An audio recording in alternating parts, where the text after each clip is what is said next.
Assalamualaikum warahmatullahi wabarakatuh. Perkenalkan, nama saya Romdani Ajis. Saya akan mempresentasikan tentang HCI in software atau interaksi manusia dan komputer dalam perangkat lunak.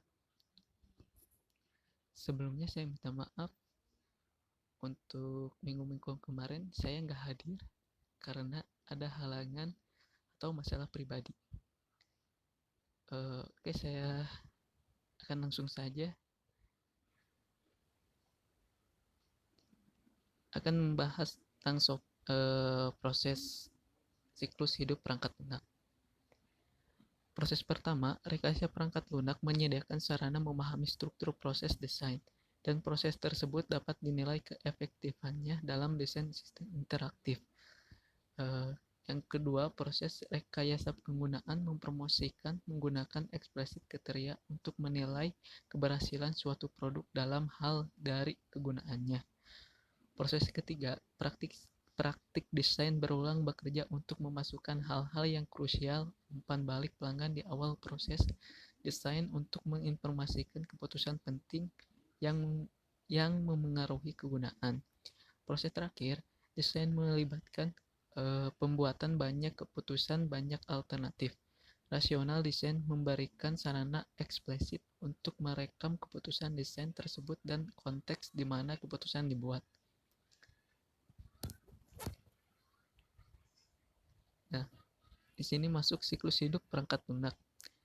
Rekayasa perangkat lunak adalah disiplin untuk memahami proses desain perangkat lunak atau siklus hidup. Yang selanjutnya, mendesain kegunaan terjadi pada semua tahap siklus hidup, bukan sebagai aktivitas tunggal yang terisolasi.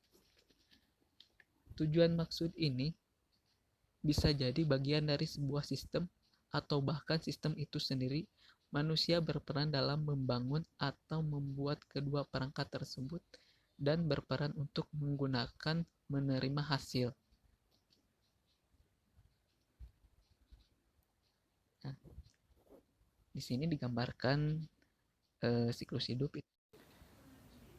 Model waterfall atau air terjun yang dikembangkan untuk pengembang perangkat lunak membuat perangkat lunak model berkembang secara sistematis dari satu tahap dalam mode seperti air terjun. Di model waterfall atau model air terjun ada beberapa fase, yaitu fase requirement specification, dan ada fase architectural design, ada fase detail design, ada coding and unit testing, dan ada fase integration and testing, dan yang terakhir ada fase operation dan maintenance. Di fase pertama, yaitu requirement specification, adalah tahapan yang dilakukan agar kita bisa mengetahui seperti apa yang akan dihasilkan nanti, termasuk tujuan pengembangan sistem tersebut dalam batasan-batasannya.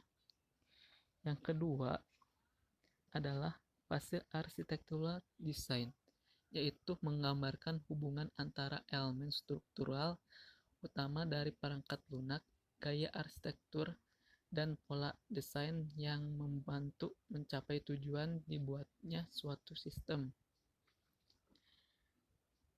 Yang ketiga adalah fase detail design.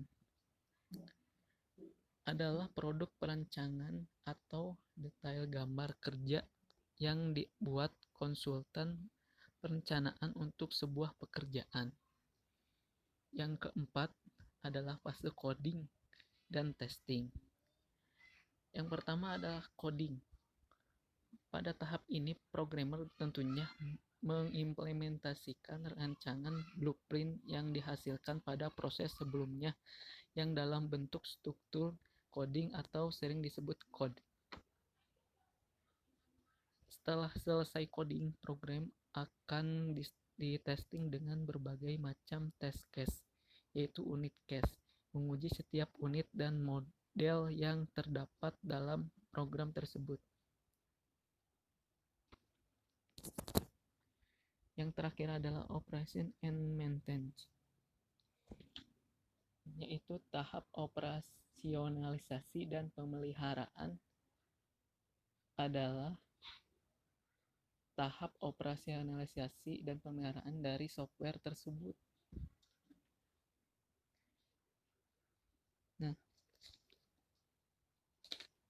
Nah, di fase terakhir ini kita bisa saja kembali lagi ke fase-fase sebelumnya. Nanti saya akan membahasnya. Untuk selanjutnya,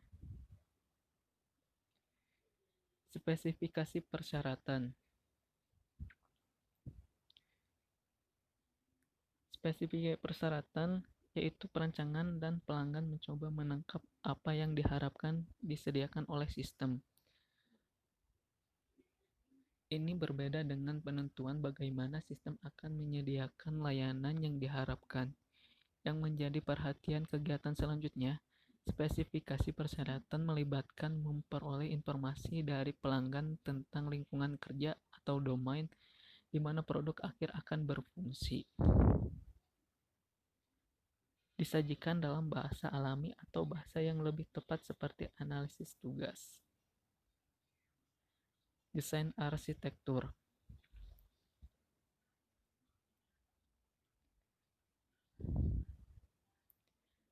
Deskripsi tingkat tinggi tentang bagaimana sistem akan menyediakan layanan yang diperlukan. Aktivitas pertama adalah dekomposisi sistem tingkat tinggi ke dalam komponen yang dapat dibawa dari produk perangkat lunak yang ada atau berkembang dari awal secara mandiri.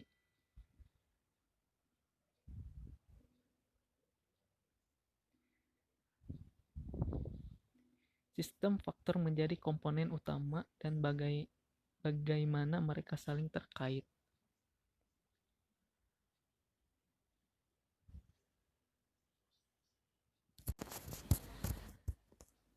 Model waterfall atau model air terjun adalah model yang dikembangkan untuk pengembang perangkat lunak membuat perangkat lunak berkembang secara sistematis dari satu tahap lain dalam mode seperti air terjun. Model air terjun ada beberapa fase, yaitu fase requirements specification, dan ada fase architectural design, ada detail design, ada coding and unit testing, ada integration and testing, dan fase terakhir adalah operation and maintenance. Untuk fase pertama yaitu requirements specification adalah tahapan yang dilakukan agar kita bisa mengetahui seperti apa yang akan dihasilkan nanti, termasuk tujuan pengembangan sistem tersebut dan batasan-batasannya. Untuk kedua, fase architectural design adalah untuk menggambarkan hubungan antara elemen struktural utama dari perangkat lunak, gaya arsitektur, dan pola desain yang membantu mencapai tujuan dibuatnya suatu sistem. Untuk yang ketiga adalah fase detail design. Adalah produk perencanaan atau detail gambar kerja yang dibuat konsultan perencanaan untuk sebuah pekerjaan. Yang keempat adalah fase coding dan testing. Coding pada tahap ini, programmer tentunya mengimplementasikan rancangan blueprint yang dihasilkan pada proses sebelumnya yang dalam bentuk struktur coding atau sering disebut code. Setelah selesai coding, program akan ditesting dengan berbagai macam test case, yaitu unit case menguji setiap unit dan modul yang terdapat dalam program tersebut. Yang keenam, fase operation and maintenance. Tahap ini adalah tahap operasionalisasi dan pemeliharaan dari software tersebut. Di model waterfall ini atau di fase yang terakhir ini, kita bisa saja kembali lagi ke fase-fase sebelumnya ketika dalam maintenance atau operasionalisasi menemukan hal-hal yang perlu dirubah terkait dengan kebutuhan user. Saya akan menunjukkan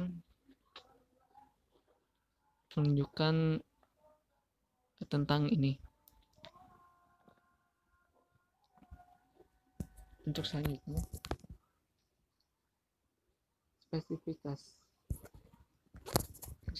spesifikasi persyaratan. Perancang dan pelanggan mencoba menangkap apa yang diharapkan disediakan oleh sistem. Ini berbeda dengan penentuan bagaimana sistem akan menyediakan layanan yang diharapkan. Yang menjadi perhatian kegiatan selanjutnya, spesifikasi persyaratan melibatkan memperoleh informasi dari pelanggan tentang lingkungan kerja atau domain di mana produk akhir akan berfungsi. Disajikan dalam bahasa alami atau bahasa yang lebih tepat seperti analisis tugas.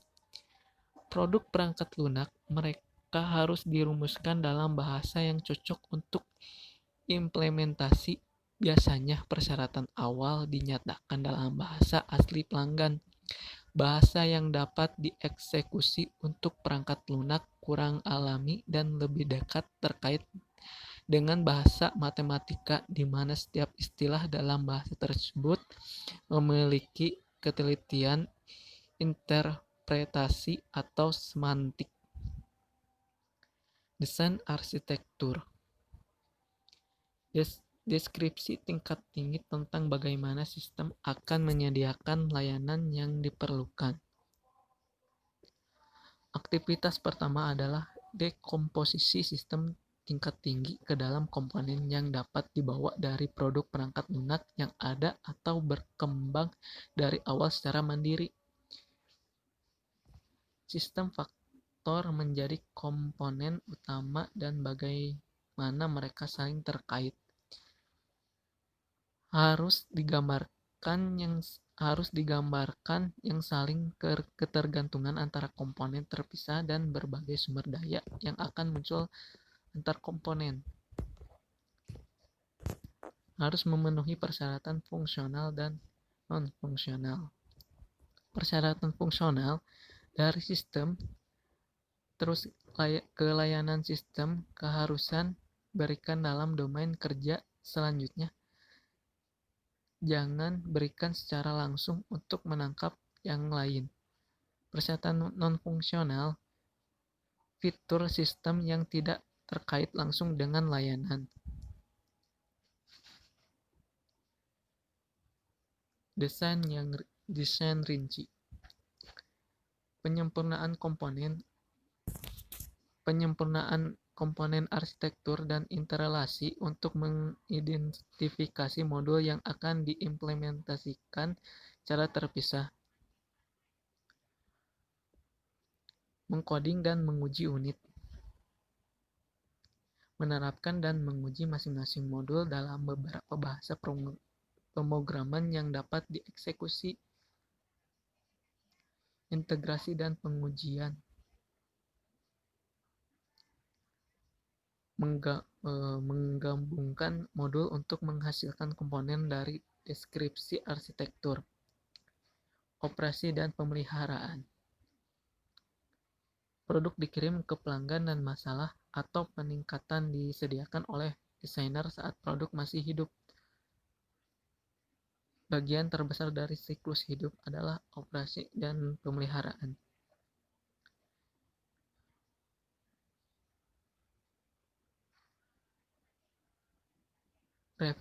Verifikasi, merancang produk dengan benar.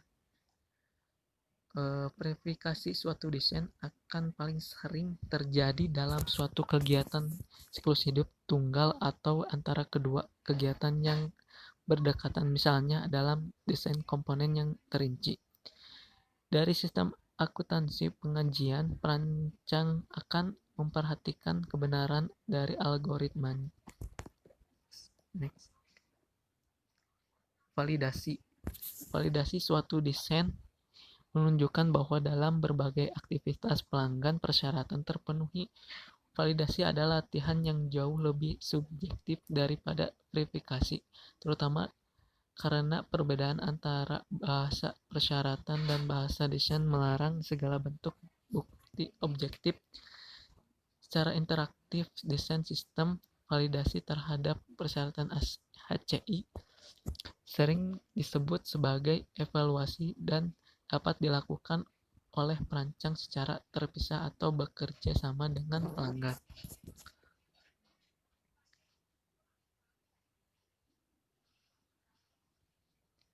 Gap kesenjangan formalitas. Validasi akan selalu bergantung pada batasan tertentu pada sarana subjektif.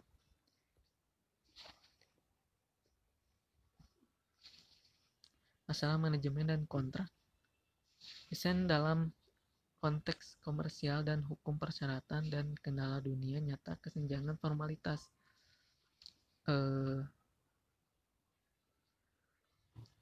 Maksudnya adalah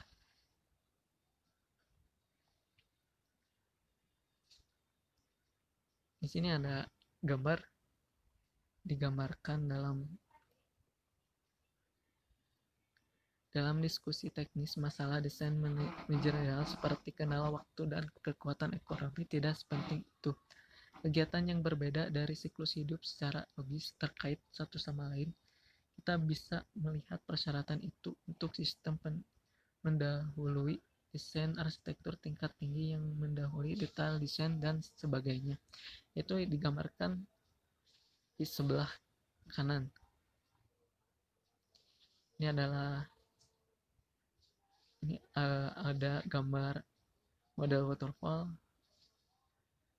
Di sini ada model waterfall yang terkait dalam persyaratan dan kendala dunia nyata.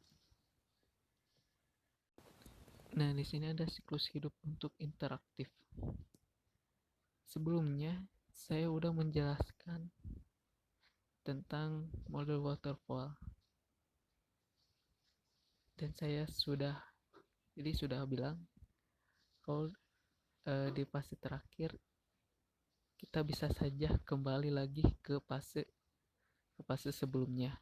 Nah, di sini siklus hidup untuk interaktif dari operation and maintenance kembali lagi ke fase sebelumnya. Dikarenakan di dalam maintenance atau operasionalisasi menemukan hal-hal yang perlu dirubah terkait dengan kebutuhan user maupun kebutuhan user. Ada perbaikan dari integrasi and testing atau bahkan dari implementasi and unit testing atau bahkan detail spesifikasi, architecture specification, atau yang pertama requirements analysis.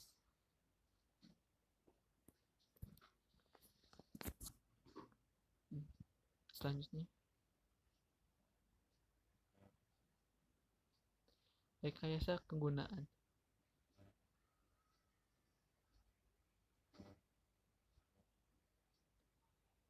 Tes pamungkas kegunaan berdasarkan pengukuran pengalaman pengguna. Yang kedua, menuntut langkah-langkah kegunaan khusus dibuat eksplisit dalam persyaratan. Spesifikasi kegunaan. Kegunaan atribut atau prinsip kegunaan. Mengukur konsep, metode pengukuran, level sekarang atau kasus terburuk atau level terencana atau kasus terbaik.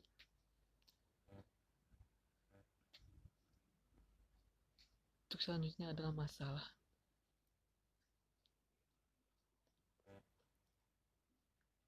Spesifikasi kegunaan memerlukan tingkat perincian yang mungkin tidak dimungkinkan pada awal desain. Memuaskan spesifikasi kegunaan tidak selalu memenuhi kegunaan. Desain dan prototipe interaktif.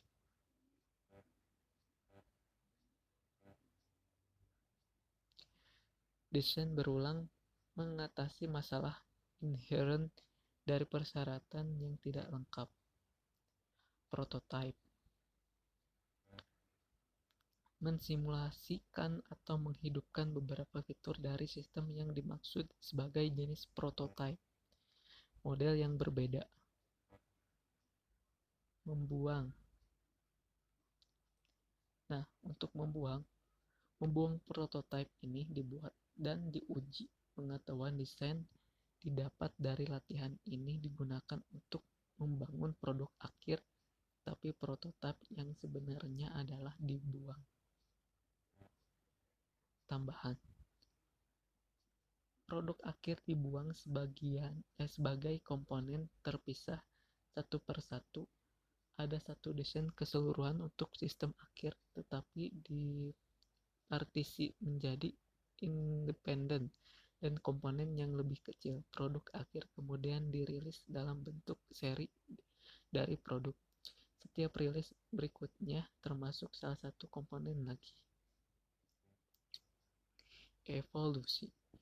Di sini, prototipe tidak dibuang dan berfungsi sebagai dasar untuk iterasi desain berikutnya. Dalam hal ini, sistem yang sebenarnya dilihat sebagai berevolusi dari sebuah versi awal yang sangat terbatas di rilis akhir.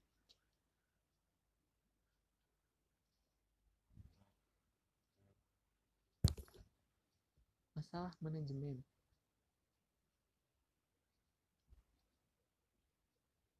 Adalah waktu. Jika itu ada prototipe yang dibuang, ini dapat dilihat sebagai waktu berharga yang diambil dari tugas desain yang sebenarnya. Jadi nilai prototyping hanya dihargai jika cepat.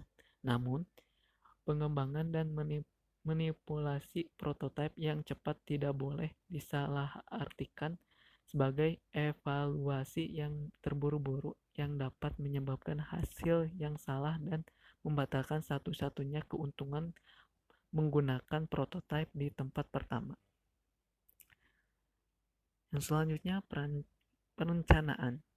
Kebanyakan manajer proyek tidak memiliki pengalaman yang diperlukan untuk perencanaan dan pembiayaan proses desain yang melibatkan prototipe. Yang selanjutnya, fitur non-fungsional. Seringkali fitur yang paling penting dari satu sistem adalah yang non-fungsional, seperti keselamatan dan keandalan, dan ini adalah jenis fitur yang dikorbankan dalam mengembangkan prototipe. Yang selanjutnya, kontrak. Kontrak proses desain sering diatur oleh perjanjian kontrak antara pelanggan dan desainer yang dipengaruhi oleh banyak masalah manajerial dan teknis ini. Prototipe dan implementasi lainnya tidak dapat membentuk dasar untuk kontrak hukum, sehingga proses desain berulang masih membutuhkan dokumentasi yang berfungsi sebagai perjanjian mengikat.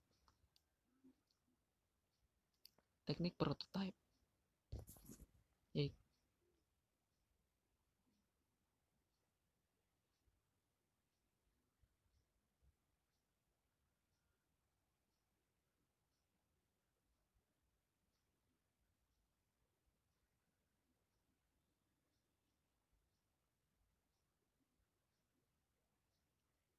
mengapa prototipe? Prototipe bisa anggota tim dapat berkomunikasi secara efektif. Yang kedua, kita dapat menguji ide untuk diri sendiri. Yang ketiga, ini mendorong refleksi aspek desain yang sangat penting. Yang terakhir, prototype menjawab pertanyaan dan mendukung desainer dalam memilih di antara alternatif. Alasan desain. Rasional desain adalah informasi yang menjelaskan mengapa sistem komputer memang seperti itu. Dasar pemikiran berkaitan dengan penjelasan dan alasan logis. Diskusi, debat, dan negosiasi. Alasan untuk fitur. Alasan terhadap fitur.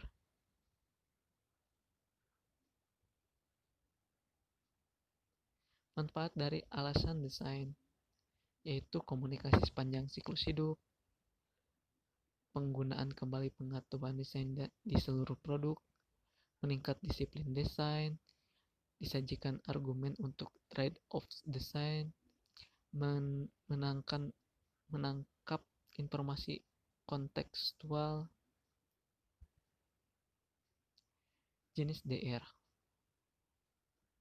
berorientasi pada proses, melindungi urutan musyawarah dan pengambilan keputusan, berpotensi struktur, meningkatkan penataan post hoc dari alternatif desain yang dipertimbangkan. Dua contoh, yaitu sistem informasi berbasis isu IBIS. Desain analisis ruang. Sekian presentasi dari saya. Hatur nuhun. Kalau ada pertanyaan atau saran, mangga. Assalamualaikum warahmatullahi wabarakatuh.